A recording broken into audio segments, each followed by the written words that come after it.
बिस्मिल्लाहिर्रहमानिर्रहीम, अस्सलाम वालेकुम। आप देख रहे हैं programme Capital Live with Anika. मैं हूं आपके साथ अनीका निसार। नाज़रीन, पाकिस्तान में हर इंतखाबात के बाद एक आवाज़ ज़रूर बुलंद होती है और वह आवाज़ ये होती है कि जी धांधली हो गई, इंतखाबात साफ शफाफ नहीं है, इंतखाबात के अंदर कहीं ना कहीं मिलावट है। अब ये आवाज़ें सदाएं हर बार हर इंतखाब के नतीजे के मुताबिक तब्दील होती रहती है। कभी किसी सियासी जमात की तरफ से ये बात आती है, कभी किसी सियासी जमात की तरफ से ये बात आती है। पिछले दो इंतखाबात की बात कर लेते हैं। पिछले दो इंतखाबात में 2018 के अंदर सारी बशमूल पीपल्स पार्टी और PMLN ये आवाज़ बुलंद करती रही, और उससे पिछले इंतखाबात के अंदर 2013 के इंतखाबात के अंदर पाकिस्तान तहरीक इंसाफ ये आवाज़ बुलंद कर रही थी। अब सारी जमातें एक बात पे तो रजामंद हैं कि यहाँ इंतखाबी इस्लाहात की ज़रूरत है, लेकिन बिल्ली के गले में घंटी बांधे कौन, असल में सवाल ये पैदा होता है। अब अल्लाह अल्लाह करके और बिलखुसूस पाकिस्तान तहरीक इंसाफ जिसने ये अब कदम उठाने की ठानी है, जो कि ये वादा करके आई थी कि हमने इंतखाबी इस्लाहात करने ही करने हैं ताकि वोटर का वोट महफूज रहे, और जिसको उसने वोट डाला है उसी को वोट जाए, इधर उधर ना हो जाए, रास्ते के अंदर कहीं रास्ता ना तब्दील कर ले। तो having said that, Pakistan Tehreek Insaf के दो जो हैं वो ओहदेदारान, हुकूमती ओहदेदारान, उन्होंने आज प्रेस ब्रीफिंग की। Fawad Chaudhry information minister, of course Babar Awan साहब, इन दोनों ने प्रेस कॉन्फ्रेंस में ये कहा कि हम इलेक्ट्रॉनिक वोटिंग की तरफ लेकर जाना चाह रहे हैं, मामलात को इंतखाबी इस्लाहात करेंगे। क्या कहा उन्होंने, पहले जरा वो सुन लें। अब हम जब आगे बढ़ना चाह रहे हैं तो एक दफा फिर इसमें कौन रुकावट डाल रहा है? हम इंतखाबी निज़ाम में इस्लाहात तजवीज़ कर रहे हैं। हमने जो इलेक्ट्रॉनिक वोटिंग है उनके इस्तेमाल के लिए इलेक्शंस में सेक्शन 103 उसको हम अमेंडमेंट कर रहे हैं। दूसरा बड़ा रिफॉर्म है कि पाकिस्तान से बाहर, पाकिस्तान के पास जो ज़र मुबादला है उसका सबसे बड़ा ज़ख़ीरा देने वाले जो ओवरसीज पाकिस्तानीज हैं, उनको हम राइट ऑफ वोट एक्सटेंड करने के लिए सेक्शन 94 में अमेंडमेंट ला रहे हैं। अब इन इंतखाबी इस्लाहात की बात तो बाकी जमातें भी किया करती थी, इस बात पे तो सारे रजामंद हैं, लेकिन मसला तब आता है जब कोई एक जमात इंतखाबी इस्लाहात की बात करे और बाकी सारी जमातें जो है ना कहें। अब हुकूमत के बकौल अभी भी अपोजिशन ने, और पर्ची वाली अपोजिशन कह दिया इस अपोजिशन को हुकूमती अरकान ने, कि अभी भी अपोजिशन इनका साथ देने को तैयार नहीं है इस मामले के ऊपर। क्या ऐसा है या नहीं, इस हवाले से आज डिस्कशन करेंगे। मेरे मेहमानान जो है मैं उनका तारुफ करवा दूं। हुकूमत से हमारे साथ मुसर्रत चीमा साहिबा मौजूद होंगी जो कि स्पोक्स पर्सन है पंजाब गवर्नमेंट की। हमारे साथ अपोजिशन से कमर जमा कायरा साहब, पाकिस्तान पीपल्स पार्टी के सीनियर रहनुमा, और सेनेटर जावेद अब्बासी साहब जो कि पाकिस्तान मुस्लिम लीग नून के सीनियर रहनुमा हैं, वो हमारे साथ मौजूद होंगे। बारी बारी सबका मौक़िफ़ लेते हैं, लेकिन अभी ब्रेक की तरफ जाएंगे, ब्रेक के बाद वापस आएंगे, उसके बाद फिर शो को बाकायदा आगाज़ करेंगे।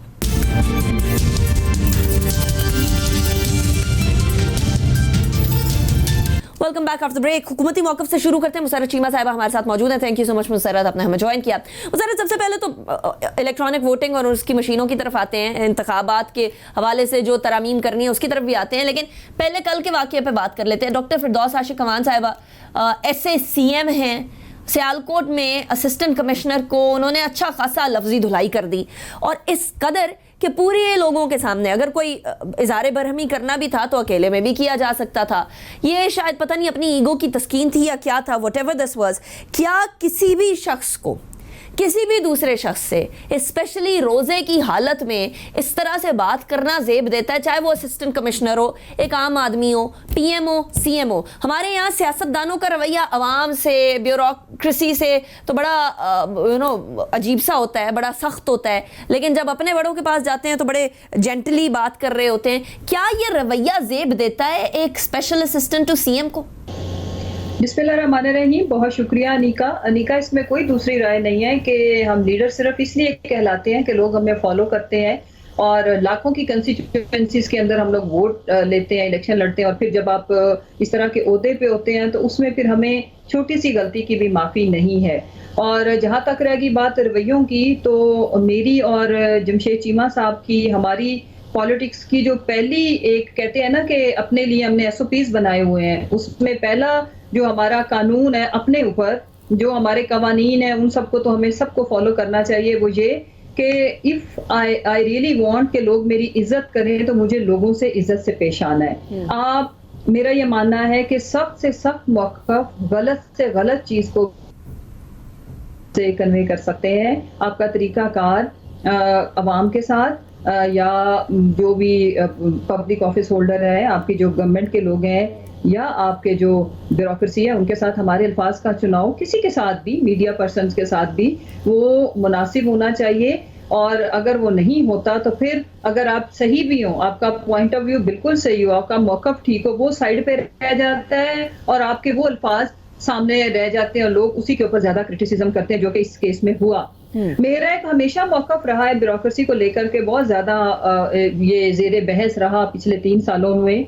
उसकी एक ग्राउंड रियलिटी भी है, उसकी एक वजह भी है, लेकिन मैं हमेशा इस चीज से इख्तलाफ करती हूँ अनिका, कि आप पूरी की पूरी कम्युनिटी को ना कर दिया जाए। जैसे पॉलिटिशियंस करप्ट, तो सारे पॉलिटिशियंस करप्ट नहीं होते। राइट। हमें पूरी कम्युनिटी को एज ए होल, मीडिया, सारा मीडिया बिकाऊ नहीं होता। 100% इसी तरह ब्यूरोक्रेसी सारी गलत नहीं है। अगर सारी गलत हो तो आपके मुल्क का सारा निजाम ये लोग चला रहे हैं, and I am telling you one thing, तो फिर आपका मुल्क का निजाम एक दिन भी ना चले। 100% तो इसमें बहुत अच्छे लोग भी हैं और इसमें बहुत बुरे लोग भी हैं, दोनों एक्सट्रीम्स हैं। और हमें क्योंकि वो भी हमारी सोसाइटी में से है ना, हम ही में से हैं, पॉलिटिशियंस भी, मीडिया पर्सन्स भी, और सारे जो आपकी सोसाइटी ओवरऑल जिस तरह की है, इनके नुमाइंदे या डिफरेंट रोल्स के अंदर भी लोग उसी मुआशरे में से ही हैं। राइट। चलिए, ये स्टैंड तो आ गया। अब अगले सवाल की तरफ भी चलते हैं। इसमें मैं 100% अग्री विद यू। काली भेड़ें हर शोबे के अंदर है, हर जगह पर हैं, लेकिन इसको ब्लैंकेट स्टेटमेंट के तौर पर नहीं डाला जा सकता कि सारे ब्यूरोक्रेट्स खराब है, सारे मीडिया वाले खराब है, सारे सियासतदान खराब है। और जो रवैया फिरदौसा शिकवान साहिबा ने रखा वो बड़ा अजीब था।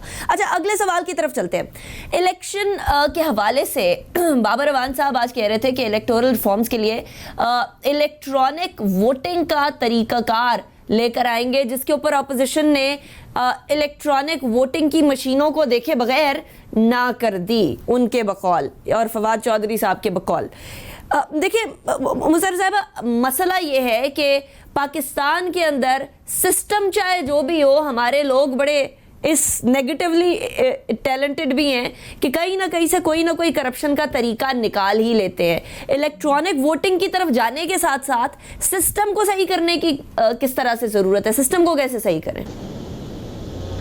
देखिए अनिका, मुझे ये बात समझ ही नहीं आती कि अभी ताजा 2-3 दिन हुए हैं कराची के इलेक्शन के हुए और जिसमें तमाम पॉलिटिकल पार्टीज बशमूल पीटीआई जो कि गवर्नमेंट की जमात है, हम लोग आप सारी पॉलिटिकल पार्टी सिवाय एक जमात के जो इलेक्शन जीती, और ये ट्रेंड हर जगह पे होता है, जो जीत जाता है उसने तो खामोश ही रहना, वो तो ये नहीं क्लेम कर सकता कि रिगिंग हुई है।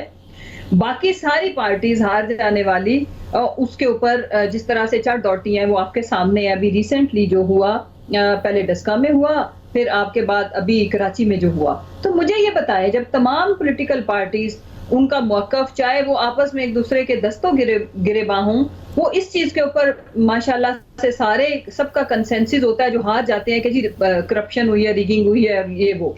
हमारा मानना है कि अगर सच में ये एलिगेशंस हमेशा क्या अगले 100 साल भी हम यही लगाते रहेंगे, जबकि आपके पास दुनिया में साइंटिफिक मेथड्स आ गए हैं, तमाम दुनिया के अंदर जो जदीद तरीकों के मुताबिक जिस तरह से जहाँ पे डेमोक्रेसी माशाल्लाह बड़ी मैच्योर कर रही है, लोगों को उसके सम्राट मिल रहे हैं, उसकी वजह यह है कि अवाम का रियल मैंडेट लेने वाले लोग पार्लियामान के अंदर बैठे हैं। और अगर आप चाहते हैं, हम सब चाहते हैं कि हम ये तूफान बदतमीजी, उसमें क्या, उसमें क्रेडिबिलिटी तमाम पॉलिटिशियंस की एट स्टेक आती है। अब मुझे ये बताएं, क्या मैं क्रेडिबल हूं या जितने बाकी सारे तो एक दूसरे के मैंडेट के ऊपर क्वेश्चन मार्क लगा के बैठ जाते हैं, सारे एक दूसरे को गालियां देते हैं, और ये बिला वजह गालियां हैं भी नहीं। रियलिटी यही है, ग्राउंड रियलिटी यही है कि रिगिंग होती आई है, तो क्या हम इसको आगे अलाउ करेंगे? अच्छा, क्या गारंटी है कि इस इलेक्ट्रॉनिक वोटिंग मशीन्स आने के बाद या इलेक्ट्रॉनिक वोटिंग का सिलसिला आने के बाद फिर भी सियासी जमातें जो हैं वो ये नारा नहीं लगाएंगी कि जी धांधली हो गई या करप्शन हुई है इंतखाबात के अंदर या किसी किस्म की गड़बड़ हुई है? क्या गारंटी है इसकी? बहुत अच्छा सवाल है।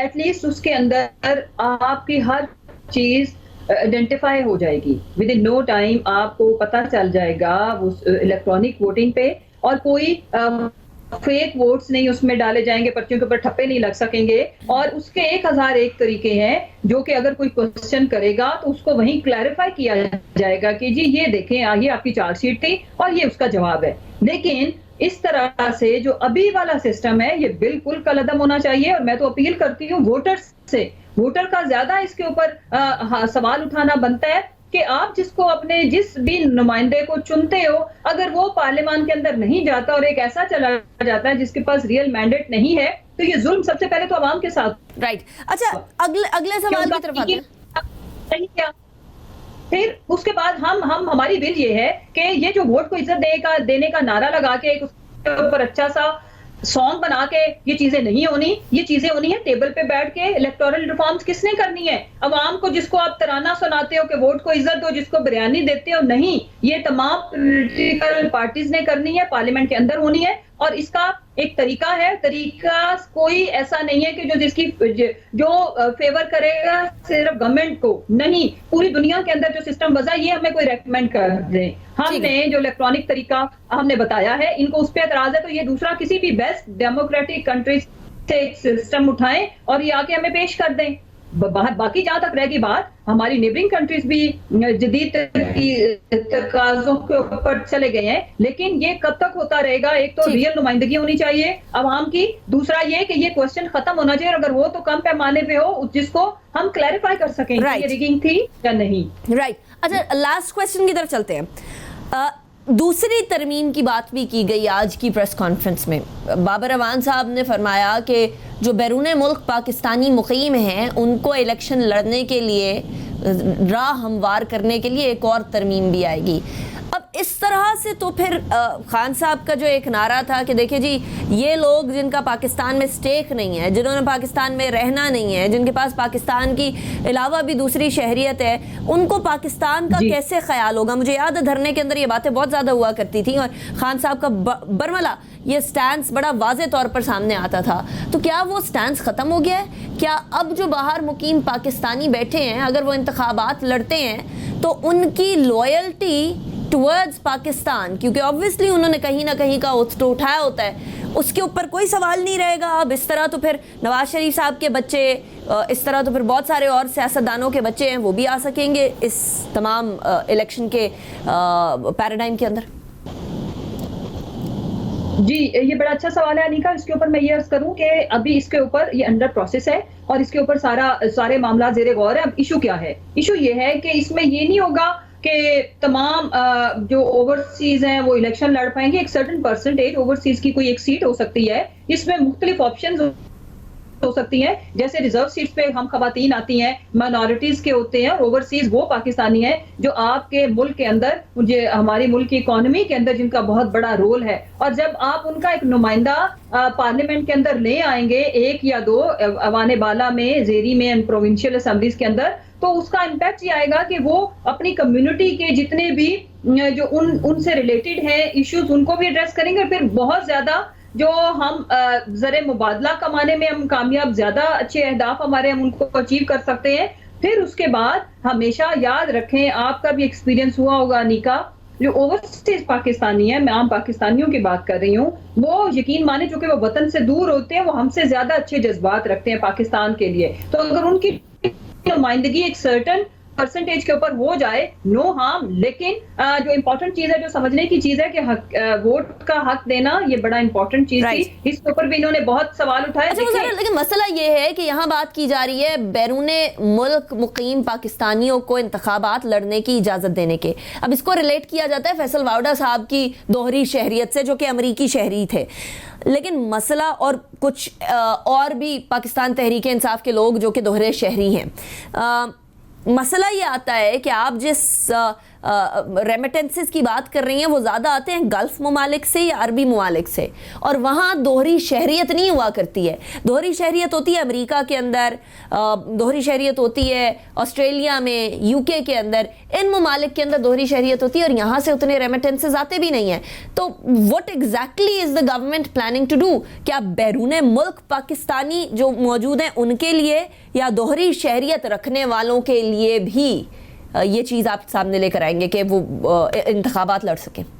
अनीका, इस वक्त कबल अज़ वक्त है ये सारी बातें करना। उसकी वजह यह है कि इसके ऊपर ये एक ऐसी ऑप्शन है जिसके ऊपर सारी पहले जितने भी आपके मुल्क के स्टेक होल्डर्स हैं, जिसमें ज़ाहिर है तमाम सियासी जमातें भी हैं और आपके बाकी भी फोरम्स हैं, ये ऐसे नहीं होगा कि हमारी जो गवर्नमेंट है ये कोई एक तरीका वजह करके तो वो कह देगी जी हो गया है, पार्लियामेंट में डिस्कस होगा।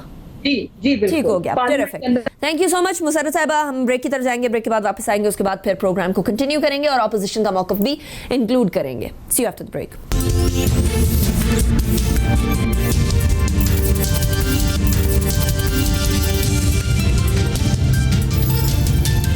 Welcome back after the break. हुकूमती मौक़िफ़ के बाद अब जरा अपोजिशन के मौक़िफ़ की तरफ भी जाते हैं। बाबर अवान साहब और फवाद चौधरी साहब ने बड़ा साफ साफ कह दिया कि पर्चियों पे चलने वाली अपोजिशन किसी भी तरीके से साफ शफाफ इंतखाबात की फेवर में नहीं होगी। जरा अपोजिशन का मौक़िफ़ ही ले लेते हैं। कमर जमा कायरा साहब हमारे साथ मौजूद हैं, पाकिस्तान पीपल्स पार्टी के रहनुमा हैं।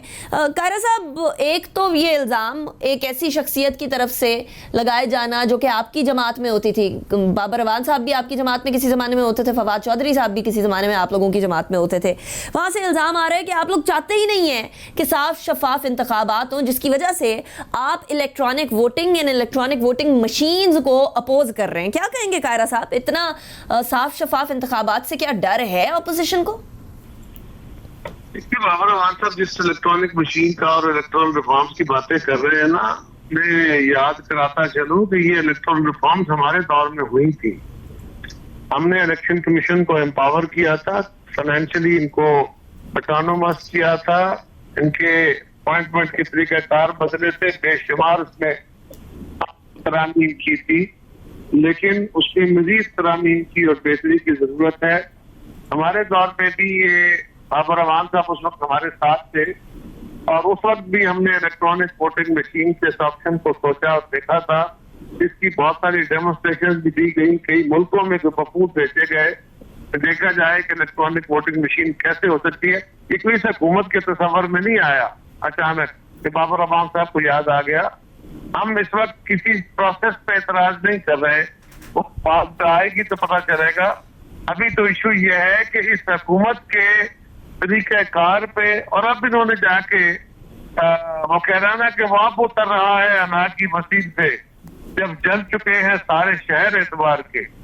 ये हुकूमत उस वक्त आई है कवानीन साजी लेके जब अपोजिशन इनसे बात करने को तैयार नहीं है। लेकिन खुद हुकूमत के अपने तरीकेकार और अपने झंडे हैं, लेकिन ये अगर ताम तशनी से काम ना लेते और जिम्मेदारी से काम लेते हुए सही मानों में रिफॉर्म्स की तरफ जाए तो हर जमात की ये ख्वाहिश है।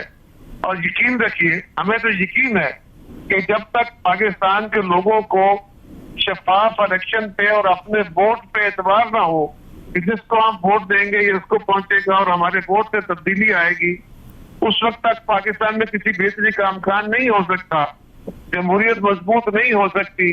लेकिन आज भी हुकूमत आने तकनीक से बाज आने को तैयार नहीं है। आज भी उनके रवैये वही है कि अगर वो आए हैं कौम के सामने तो फिर तमाम हुज्जत आए हैं कि लेकिन हम तो चाहते थे, अपोजिशन नहीं चाहते, और साथ ही अपोजिशन को चोटी बिगाड़ देते हैं ताकि वो एहतजाज भी करे।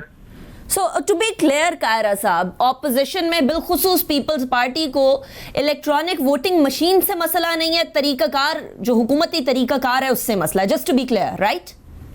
मुझे अभी ये पता ही नहीं है कि इलेक्ट्रॉनिक वोटिंग मशीन उन्होंने क्या अनाउंस की है, कैसी देना चाहते हैं, उसके लिए क्या लाभ बना रहे हैं, तो मैं उसके ऊपर क्या कमेंट करूंगा।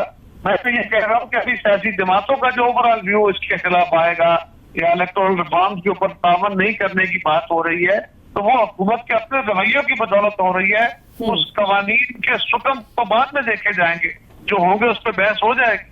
Fair enough. अच्छा कायरा साहब, आपने थोड़ी देर पहले फरमाया कि आप लोगों ने इलेक्टोरल रिफॉर्म्स किए थे, लेकिन उसके अंदर बहुत सारी जगहों पर अभी भी कुछ ना कुछ सुकम बाकी हैं जिनको बेहतरी की तरफ लेकर जाया जा सकता है। So at this point in time अगले इंतखाबात को शफाफ बनाने के लिए और 2013 और 2018 वाले अजीबो गरीब सी सूरत हाल ना देखने के लिए कायरा साहब आप क्या समझते हैं कि कहाँ कहाँ अभी भी इलेक्टोरल रिफॉर्म्स, कौन कौन से इलेक्टोरल रिफॉर्म्स की ज़रूरत है जिसको इस हुकूमत को फौरी तौर पर देखने की ज़रूरत है ताकि अगले इंतखाबात को साफ शफाफ बनाया जा सके और ये यकीनी बनाया जा सके कि कोई सियासी जमात धांधली का इल्ज़ाम न लगा सके?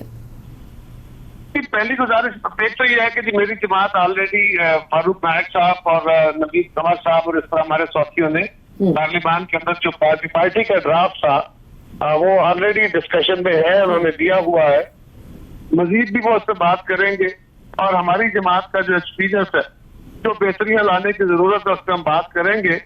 लेकिन सबसे पहला अमल तो ये है कि तमाम इदारे सिर्फ इलेक्शन कमीशन के जिम्मे ये डालें और खुद अपने आप को इस प्रोसेस से अलग करें। ये जो जमातें बनाने और तोड़ने का काम है, वफादारियां तब्दील कराने का काम है, एक जमात को मजबूत करने और दूसरी जमातों के खिलाफ एहतसाब का अमल शुरू करा देने का काम है, सो कॉल्ड, ये जो काम है ये सारे इलेक्शन के अमल पे मुतासर करते हैं। सिर्फ वोटिंग प्रोसेस अमल नहीं है, सिर्फ इलेक्ट्रॉनिक वोटिंग मशीन जो होगी उसके ऊपर भी बहुत सारी चीजें देखने वाली हैं कि वो भी इंसान ही चलाएंगे, उसका डाटा इकट्ठा होगा, वो इलेक्ट्रॉनिकली ट्रांसफर होगा।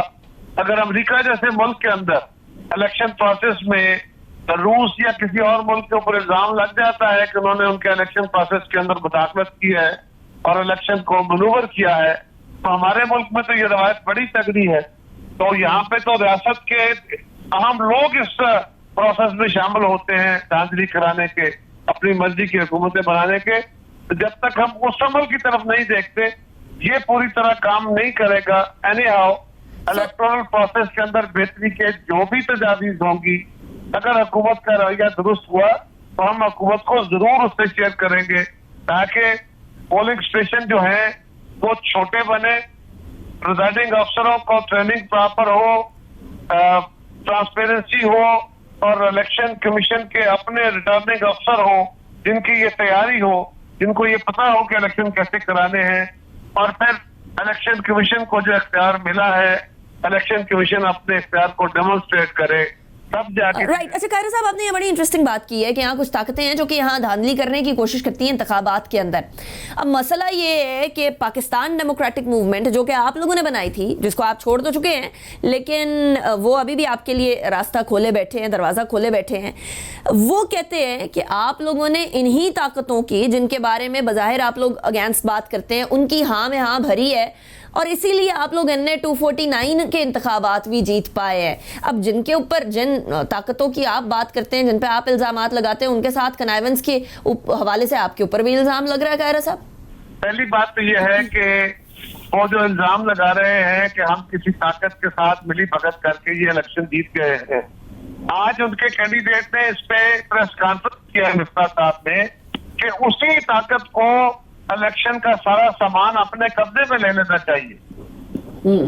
उनको खुद कह रहे हैं, एक तरफ कह रहे हैं वो सियासत से अलग हो, एक तरफ उन पे इल्जाम लगा रहे हैं कि हमारे साथ मिलकर हमें जितवाया है, और एक तरफ वो कह रहे हैं कि वो इलेक्शन का सारा सामान अपने कब्जे में रखे। ये पता नहीं ये क्या कहना चाह रहे हैं। दूसरी गुजारिश ये है कि कराची के अंदर होने वाले इलेक्शन को सारा दिन मीडिया ने कवर किया, दसका में जो कवर किया था वो भी आपके सामने है। कराची में किसी पोलिंग स्टेशन से कोई कंप्लेंट नहीं आई, कोई इशू नहीं हुआ। सिर्फ एक इशू को हमारे दोस्तों ने मोर्द इल्जाम ठहराया है कि जी वो इलेक्शन का रिजल्ट लेट क्यों अनाउंस हुआ। 12 घंटे लेट है साहब जी, 12 घंटे लेट टू बी प्रिसाइज। 10 घंटे की बोले, 12 घंटे नहीं, 12 घंटे नहीं, कोई 5, साढ़े 5, 6 बजे पोलिंग खत्म हुई। उसके बाद तरावी थी, अपने सॉरी अफ्तारी थी। अफ्तारी के बाद अगर 276 पोलिंग स्टेशनों का अमला मुख्तलिफ वक्तों में 2-3 घंटे के अंदर अंदर अपना सामान लेके घंटे में पहुंचा, तो वहां पे उन्होंने अपना सामान जमा कराना होता है। उनसे जो सामान रिसीव होता है वो बकायदा एक रजिस्टर है जिसमें हर पोलिंग स्टेशन के अमले ने अपना सामान जमा कराना है, रसीद लेनी है, बैग जमा कराने हैं और अपना जो उनको फॉर्म दिया होता है वो जमा कराना है। ये सारे प्रोसेस करके उन्होंने जाके दूसरी जगह अपना फॉर्म 45 देना है, और फॉर्म 45 के अंदर इस इलेक्शन में कोई 27-28 उम्मीदवार थे। हर उम्मीदवार का अगर रिजल्ट आपने कंप्यूटर में फीड करना हो और उसको वेरीफाई करना हो, तो इस फॉर्म जमा कराने में, सामान जमा कराने में, यहाँ पे आके अपना रिकॉर्ड उसको पंच कराने में, फीड कराने में, ये 2-3 मिनट तो कम से कम लगते हैं ना जी, कम से कम एवरेजली। अगर 3 मिनट भी लगे तो ये कोई 800 मिनट बनते हैं। 800 मिनट, 276 पोलिंग स्टेशन है। अगर एक पोलिंग स्टेशन का सामान जमा करे, उसका रिजल्ट एक जो उनका उम्मीदवार है उसके आगे उसका रिजल्ट दिखने, उसको वेरीफाई करने, काउंट करने में एवरेजली 3 मिनट तो लगेंगे, और इसका मतलब है ये तकरीबन 900 मिनट लगेंगे। ये कोई 12 घंटे बन जाते हैं मिनटों के हिसाब से अगर अनइंटरप्टेडली काम करें। तो ये जो इल्जाम है इसको जरूर वेरीफाई करें। अगर किसी तरफ ये है, किसी के पास कोई सबूत है, तो जरूर उसको वेरीफाई होना चाहिए, लेकिन कुछ लॉजिस्टिक्स भी देखने चाहिए। और पाकिस्तान का कोई हल्का ऐसा नहीं है जिसका सरकारी रिजल्ट जो है वो 10 घंटे से पहले आ गया हो। कोई भी हल्का आज तक ऐसा नहीं है। राइट, सो बेसिकली आपकी नजर में 12 घंटे के बाद इंतखाबात का रिजल्ट आना ठीक है, which is an interesting perspective. But मुझे ब्रेक की तरफ जाना है कार साहब। Thank you so much for joining me in my show. Take good care of yourself. Break की तरफ जाएंगे, ब्रेक के बाद फिर पाकिस्तान मुस्लिम लीग नून का मौक़िफ़ भी लेंगे।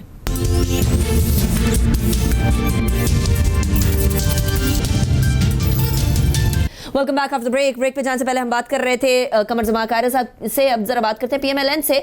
जावेद अब्बासी साहब, सेनेटर जावेद अब्बासी साहब हमारे साथ मौजूद हैं, सीनियर रहनुमा। सेनेटर साहब, अभी तो इलेक्ट्रॉनिक वोटिंग और मशीन की बात शुरू हुई है, और अभी ही पाकिस्तान मुस्लिम लीग नून के मुख्तलिफ रहनुमाओं की तरफ से इसकी मुखालफत शुरू हो गई है।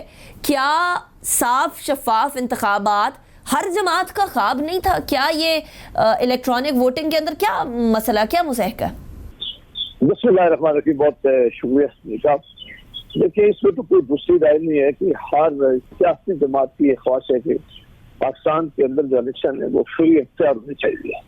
ऐसे क्रेडिबल इलेक्शन होने चाहिए जिसपे सब कुछ यकीन हो, और इलेक्शन के बाद एक ऐसा माहौल पैदा ना हो कि हर आदमी जो है इलेक्शन के बाद इस तरह एक शक की निगाह से उनको देखे और उनसे अपने खास तफज़ात और इलेक्शन को जज करे, और फिर एक ऐसा माहौल पाकिस्तान में पैदा कर दिया जाए कि इलेक्शन के बाद बनने वाली हुकूमतें, पिछली आप देख रहे हैं हमारी हुकूमत जो ये भी हुकूमत जो बनी है, तो सारा जो हमारी सोच जो होती है वो ये कहते हैं कि इलेक्शन है, इसके नतीजे में ज्यादा तो ये वो अपना काम भी नहीं कर सकते, उसके लिए मुश्किल भी होती है। उसका बेहतरीन फोरम जो था, तरीकाकार था, वो ये होता है कि अगर आपने वाकई कुछ सीरियस इलेक्शन लॉज में तब्दीली करने, जो इलेक्शन लॉज हमने पास किए थे 2019 के, उसके लिए पार्लियामान के अंदर आप पहले एक लॉ लेके आते हैं, अमेंडमेंट लेके आते हैं। उस अमेंडमेंट बिल के साथ आप पार्लियामानी जो लीडर्स होते हैं उनकी पार्लियामानी कमेटी बनाते हैं, और ये कमेटी दोनों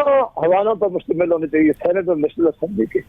वो बैठ कर इसकी सारी चीजें देखें। वो ये पहले देखेंगे इलेक्ट्रॉनिक जो मशीन हैं दुनिया में किन किन ममालिक में है, क्या दुनिया के ममालिक ने इसको वेलकम किया है, क्या इसके नतीजे बेहतर निकले हैं, क्या इससे दुनिया में इलेक्शन फ्री एंड फेयर के लिए लाया गया था, ये और तरीका था।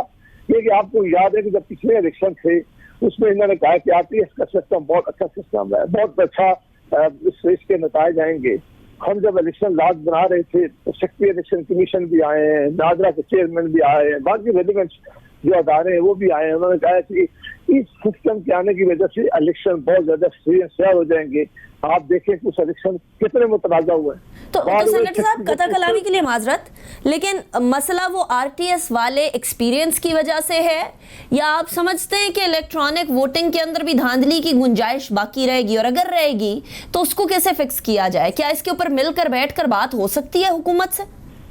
देखिए, ये इलेक्ट्रॉनिक मशीन हो या RTS सिस्टम हो या जिस तरह मौजूदा निज़ाम अभी चल रहे हैं, ये वो सारी वो हैं जिन्होंने किसी न किसी अदारे के लोगों ने इनको डील करना होता है, इनको चलाना होता है, इनका काम करना होता है। ये खुद अपने तौर पर ऐसी कोई चीज प्रोड्यूस नहीं कर सकती है।